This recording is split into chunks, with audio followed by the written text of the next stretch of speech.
I would hate to say strictly country because of the fact that I liked all different types of music when I was a child. You know, of course, the Grand Ole Opry was the first thing. Everyone thought they knew Elvis Presley, the king, the icon, the man who could silence an entire room with one note. But behind that dazzling smile and the flashbulbs of fame, there was another world, one even his closest friends rarely saw.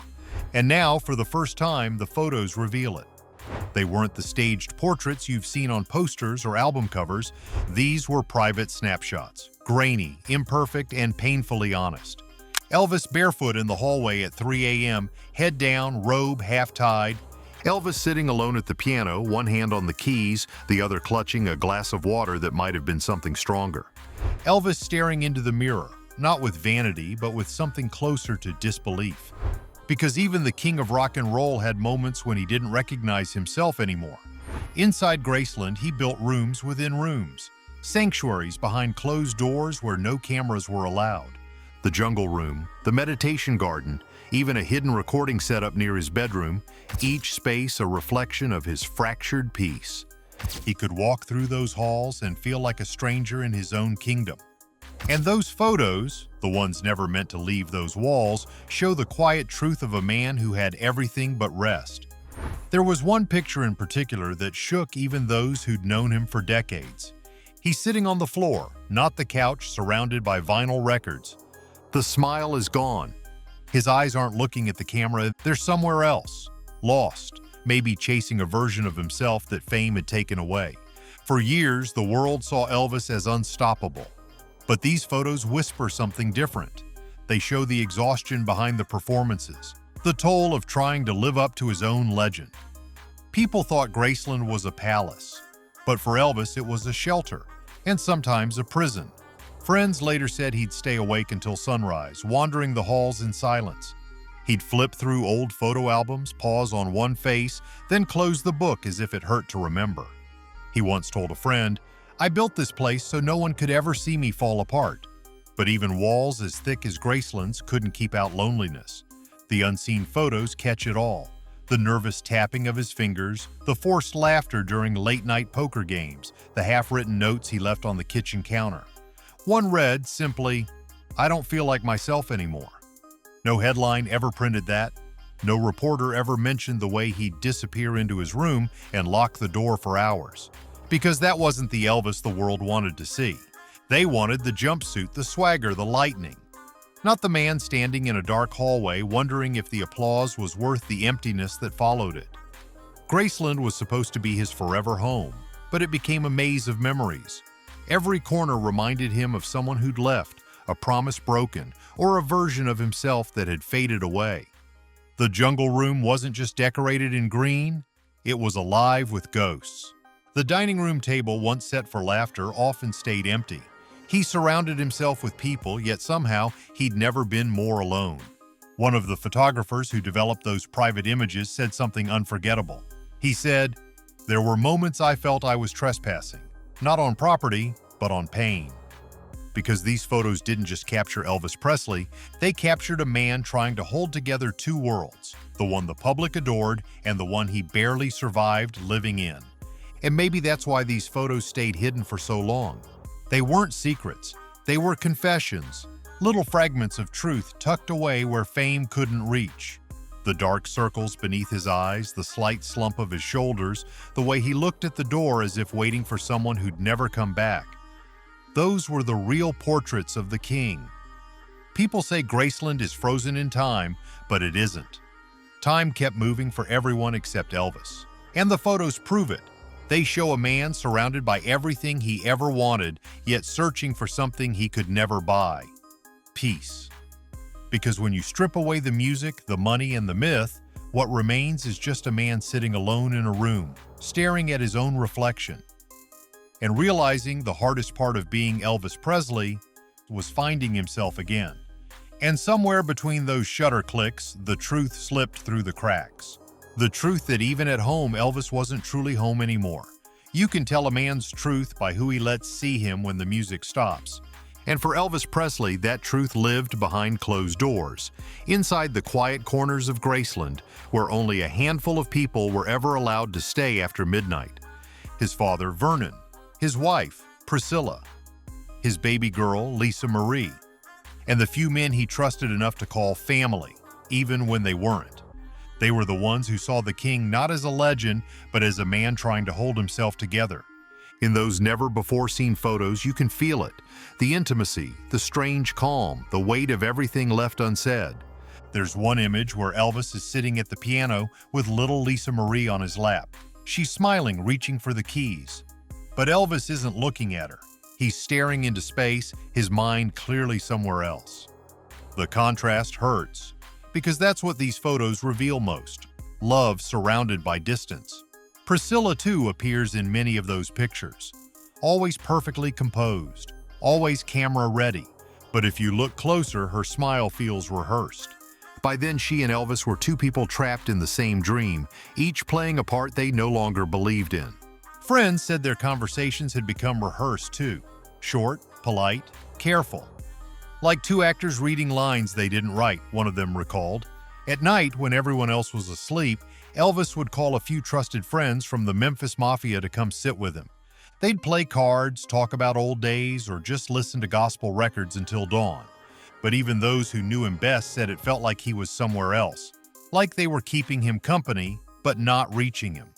One of them later said he'd be laughing with us, but his eyes were always 10 miles away.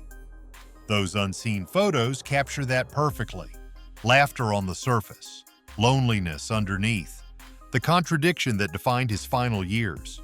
There's another photo. Elvis sitting in his den, surrounded by stacks of Polaroids. He used to take pictures of everything: his cars, his dogs, his fans, his meals. But near the end, the photos changed. He started turning the camera toward himself, taking quiet self-portraits long before selfies even existed. In some, he's grinning. In others, you can see the weight behind his eyes. It's like he was trying to remind himself that he was still here. He once told a friend, "When I take a picture, it's like I freeze the noise for a second." Maybe that's what these photos were. His way of slowing down a world that refused to stop spinning. Among the people closest to him, there was one constant: loyalty. They guarded his secrets, protected his reputation, and sometimes even enabled the pain he was trying to hide. One bodyguard said, "You didn't tell Elvis what to do. You just tried to keep him safe from himself," because by then the man they loved wasn't just living under pressure, he was living inside it. Still, there were moments of genuine warmth caught on film. Elvis teasing his daughter, singing softly in the kitchen, feeding the horses out back. Tiny flashes of the boy from Tupelo who never quite disappeared. But those moments never lasted long.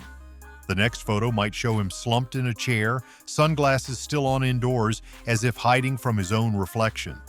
And the people around him, those he trusted most, could only watch. They loved him deeply, but they also feared him. Not his temper, but his sadness. It was like standing next to a storm you couldn't stop. Priscilla once said that even when she was in the same room, she sometimes felt like she was 1,000 miles away from where his mind was. One of the photos shows an empty chair beside him, his mother's old chair, the one he refused to move after she died. He kept it near the piano, untouched, as if waiting for her spirit to come sit with him again. And people wonder why he never truly left Graceland. It was the only place where the ghosts still knew his name. That's what these photos show more than anything: connection fading, trust thinning, and love caught in the middle of fame's shadow. The people he let in were the same ones who watched him disappear piece by piece. Each picture, each moment, another layer of the man stripped away by the life he built. And somewhere among those faces, his father, his wife, his friends, there's one that eventually vanishes. A woman who was always there until suddenly she wasn't. Her absence marks a turning point, not just in the photos, but in Elvis himself. Because after she left, even the pictures changed. The smiles became forced, the light dimmed, and the man who once filled every frame with life began to fade quietly from his own story. And no one in those rooms, no fan, no friend, no family, could stop it. The photos stopped, but her story didn't. For months, she had been there in nearly every frame, standing quietly beside him at Graceland, her hand brushing his arm, her laughter soft enough to break through the static that had settled over his world. And then, suddenly, she was gone.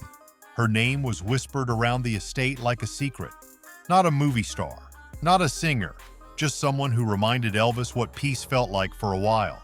She'd come into his life quietly, introduced through a friend, someone who wasn't blinded by his fame, someone who looked at him like a person, not a headline. In those final private photos, you can almost feel how much he needed that. One shows them sitting on the back steps, his head leaning against hers. Another by the fence at dusk. She's smiling, he's not. There's something in his eyes in that last picture. Like he knows she won't stay. By then, everything around him was unraveling. His health was fading, his circle shrinking. The laughter from the old days had turned into cautious silence, like everyone was afraid to say the wrong thing. And in the middle of it all, this woman became his brief escape from the noise. Friends say she'd bring him coffee late at night when he couldn't sleep, sit beside him while he played gospel songs on the piano. She never asked for anything, but she couldn't save him either, because by that point, Elvis wasn't just lonely, he was lost. The fame that once lifted him was now suffocating him. Every morning started with pills to wake up, and every night ended with pills to fall asleep. He'd begun keeping his curtains drawn at all hours, convinced the world outside had turned its back on him. Even Graceland, once his refuge, started to feel like a cage lined with gold. That woman, the one from those photos, saw all of it. And when she finally walked away, she didn't take the jewelry or the promises. She took the last bit of calm he had left. He told a friend, when she left, the house got louder. Meaning, the silence got heavier. In the weeks that followed, his friend said Elvis began to change in ways that frightened them. He'd spend hours alone in his room, staring at old Polaroids or playing back his concert tapes at low volume, like he was trying to remember the man inside those songs. Sometimes he'd stop mid-listen and whisper, "I don't sound like that anymore." Other times he'd laugh and shake his head, then pour another drink just to quiet whatever memory had surfaced. That final summer, one of his bodyguards found him sitting in the den with a pile of unopened letters. Fan mail, mostly. He didn't read them anymore. He just stared at the envelopes and said, "They love the man on stage. They don't know the man off it." And maybe that's what those last photos really captured. Not a love story, but a countdown. You can see it in the weight he carries, the way his shoulders slump just slightly more in each frame. The sparkle in his smile dims. His eyes, once alive with mischief, start to look almost apologetic, like he knows he's disappearing and there's nothing anyone can do.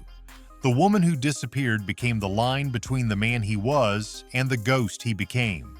After she left, he tried to fill the space with more people, more noise, more distraction. But nothing worked, because the truth is, she hadn't just left his life. She'd taken with her the last reminder that he could still be loved for himself, not the legend. One of the final photos ever taken of Elvis says, "Everything words can't." He's sitting at the piano in the early hours of the morning, hair tousled, head bowed, the same woman's picture resting on the lid. He's not singing, he's not posing. He's just sitting there, quiet, like a man saying goodbye without knowing how. That photo was never meant for the public. It was a moment of truth caught between two worlds, the man and the myth. And when you see it now, you realize it isn't tragic because of how it ended.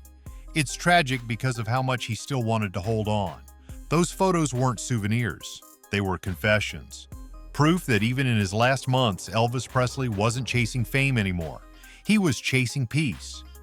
And in the end, the camera caught what no one could say out loud. That the king of rock and roll was tired of performing for a world that never stopped watching, even after the curtain had already fallen. Years passed. The lights of Graceland dimmed, but the legend only grew brighter. Elvis Presley became more myth than man, a symbol frozen in time. But then somewhere in the archives of collectors and estate vaults, the photos began to surface. Each one peeling back another layer of the story the world thought it already knew. Historians called them rare, fans called them sacred, but those who truly looked saw something else entirely: truth. Not the glamorous truth of superstardom, but the fragile, aching humanity of a man who'd been consumed by his own creation. In one, he's alone at the piano, his head slightly bowed. In another, he's sitting near the window, eyes soft, lost somewhere beyond the lens. These weren't performances. They were glimpses. Fleeting seconds of honesty that somehow slipped past the guards, the cameras, the public expectations. And maybe that's why these photos hit so hard now, because they show what fame tries to hide, the cost of being adored by millions but understood by none. They show a man who could light up the world but couldn't keep the fire alive inside himself. When archivists first began restoring the negatives, they noticed something eerie. In the earliest ones, Elvis's face glows with energy, youthful, radiant, unstoppable. But as the years pass, the tone changes. The smile stiffens, the eyes darken, and by the final rolls of film, it's as if the camera itself began to grieve. A curator once said, "The later photos don't just capture a person, they capture the silence around him." That silence is deafening now. You can almost hear the echoes of a man trying to talk to God, to his mother, to the younger version of himself who still believed music could save him. But there's something else hidden in those photos too. Something softer. Peace. A kind of quiet surrender. As if in those last moments he finally stopped trying to be Elvis Presley and simply allowed himself to be the boy from Tupelo again, the one who sang to make people feel less alone. One picture in particular has become a symbol of that return. Elvis, alone in the jungle room, still in his stage clothes, but barefoot. He's smiling not for a camera but for himself, and on the table beside him sits a single record sleeve. Are you lonesome tonight? There's irony in that, but also something beautiful. Because maybe in that final frame, he wasn't. The photos tell a story words never could, of a man who gave everything to the world, yet spent his final years searching for the one thing the world couldn't give back: peace of mind. They show that fame doesn't protect you from pain, it only magnifies it. And they remind us that even the brightest stars burn quietly when no one's watching. For decades, people have argued over how Elvis died. Was it his health, the pressure, the pills? But these photos suggest another truth, that he'd been fading long before his body gave out. Piece by piece, night after night, applause after applause, until all that was left was a man surrounded by memories too heavy to carry and too sacred to throw away. Yet even through the heartbreak, there's beauty. Because those same photos also show the spark that never died, the one that lived in his music, his laughter, his childlike wonder when he sang gospel at dawn. They show that even at his lowest, he never stopped trying to connect, to create, to feel something real. Maybe that's why people still go to Graceland, not to see where he lived, but to feel the echoes of what he left behind. The music, yes, but also the ache, the humanity. The truth that behind every legend lies someone who just wanted to be loved for who they were when no one was watching. The camera didn't lie.